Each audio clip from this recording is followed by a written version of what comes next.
Good morning mga kulets! So, di ba? Araw ngayon ng Sabado. Real time kasi itong vlog natin. Real time. Araw ng Sabado at birthday ni Papa ngayon. Happy birthday! Galing na kami ng simbahan. Yan ang una namin ginawa. Tapos, andito na naman ang ating pabidyoke. O, diba? Ready na sa kantahan. At, grabe init ngayon. Oy, si Ate Rina, nagluluto ng pansit kasi ipamamigay niyan sa mga kapitbahay. Ganyan si Papa pag birthday. Kahit birthday ni Bisi, ganon. Tapos ako naman ay magbe-bake ng hipon. So, lilinisin ko muna siya. Isasama ko kayo kahit glimpse lang. Diba? See you later mga kulets. Sana umulan mamaya para medyo makulim. Ay, saan yan? Ay, hindi pa pala tali. Wait lang. Sarap ng papansit ni Ate Rina, oh. Oh. Tapos nakabili pa kami ng, nagpunta kami ng Binyan kasi doon mura ang prutas. Bumili kami ng ubas, lansonis, 100 lang. Itong mani na nilalaga. Ano lang yan, 85 per kilo. So, ilalaga ko yan mamaya. Pag medyo libre na yung lutuan doon. So, dito tayo kasi maglilinis tayo ng hipon. Umorder ulit kami doon sa suki namin ng hipon, ha? 2 kilo.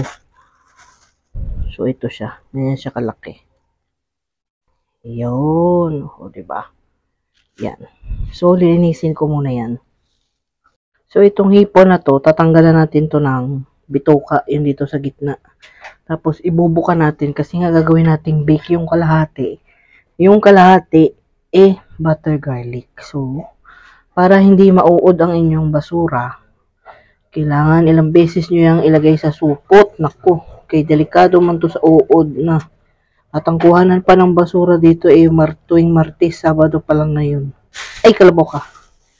Nalaglag. Kaya, nilalagay ko siya sa plastic para safe.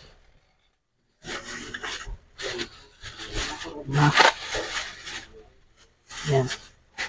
Mamaya pa naman ang ating 6 o'clock ang start. So, kami may kanya-kanyang may gagawin. Si Ate Lina, marami ang gagawin eh.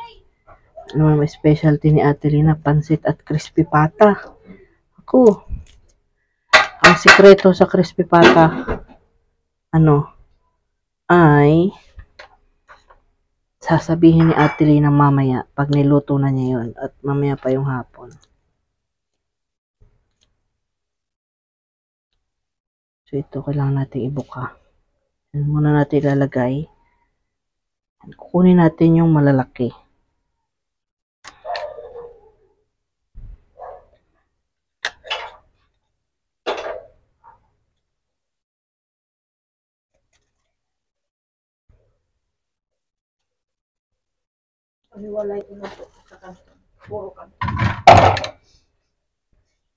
Hello mga kulets! So, ngayon lang ako nagtapos maglinis ng hipon. Kasi, yan na siya.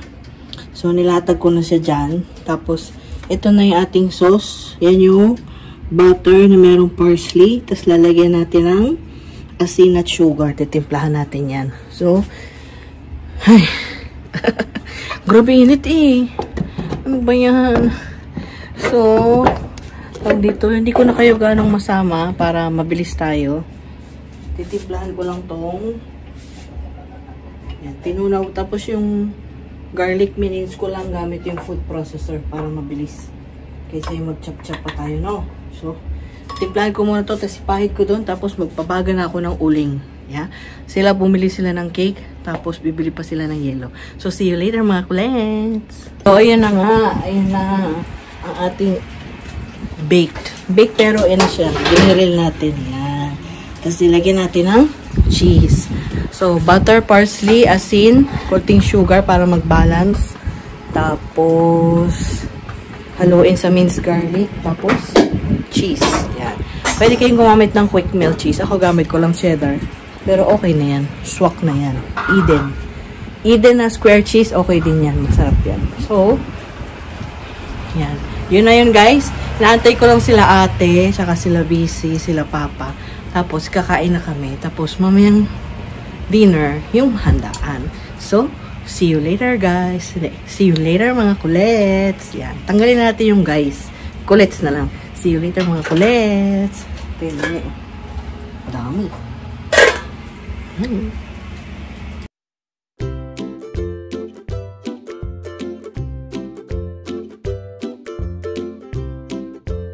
Kanya-kanyang baong yung celebrate. Happy birthday to you. Happy birthday to you. Happy birthday, happy birthday, happy birthday to you. Happy birthday to you. Happy birthday to you. Happy birthday, happy birthday, happy birthday.